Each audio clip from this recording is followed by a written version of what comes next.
So due to some problem, I sent the again second video of our lecture. First video is incomplete, so that's why I have sent the next video of today's lecture. So let's see the planting. The windbreak should be planted toward the windward side of the before planting. We have to first plant that windbreaks.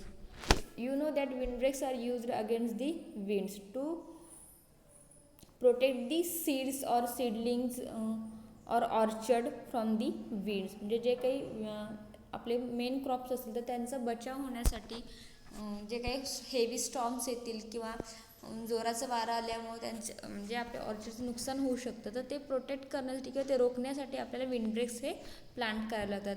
And for planting the sapota seedlings 8x8 meter or 10x10 meter distance is used.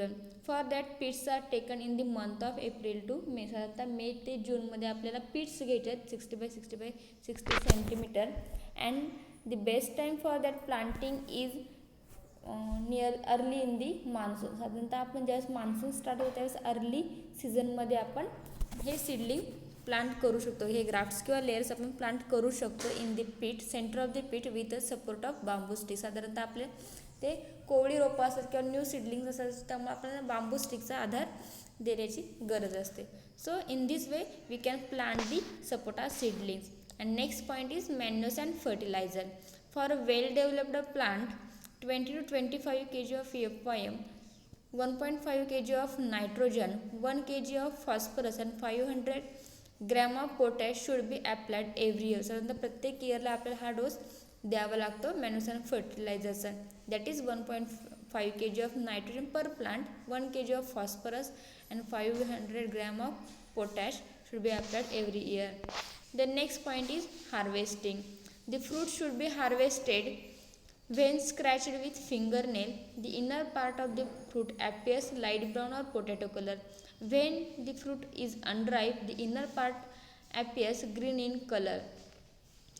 Generally, the fruit takes 4 months to mature from flowering, and the harvesting periods are January to February or May to June. साधारणतः आपल्याला judging points आहेत जे किंवा harvesting symptoms आहेत सपोर्टसाठी ते खूप सोपे आहेत किंवा इझी आहेत.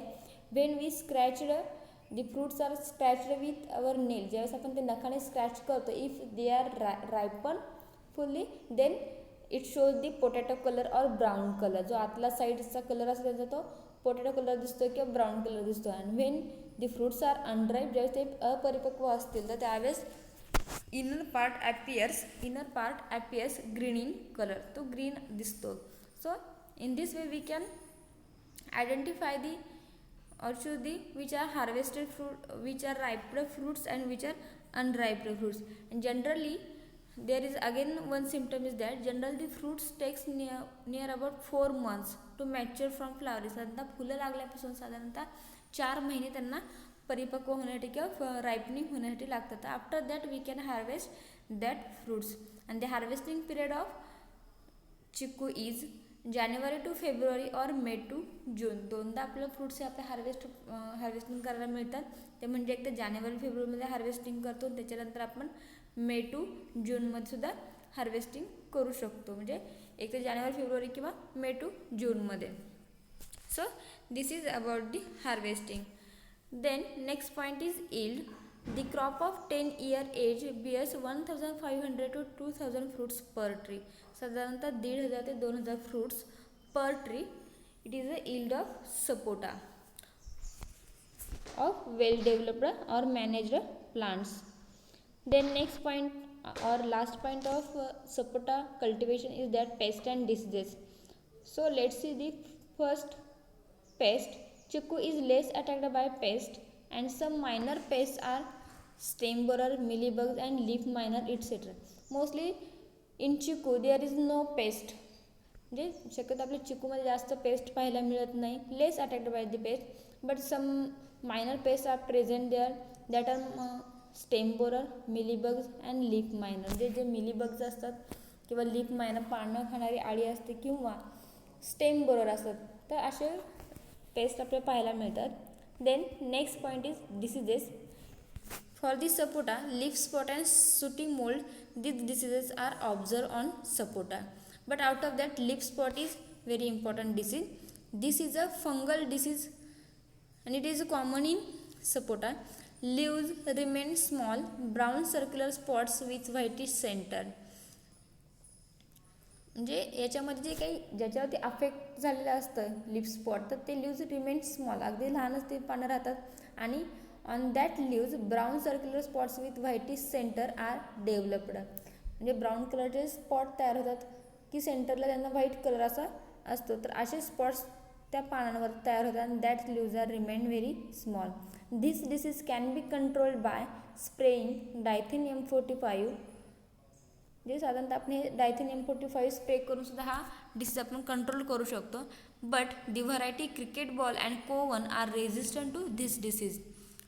Student remain that the variety cricket ball and Kovan are resistant to this disease.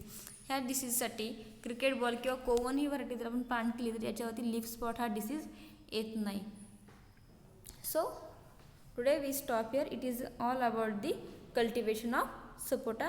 Here we completed all major crops. In next lecture we have started the minor crops, that is papaya. Okay, but in previous lecture I have given the homework to you that you have to prepare the chart of these all crops, but no one students send the any assignment. So student, please complete your assignment and send on my number. Okay, thank you.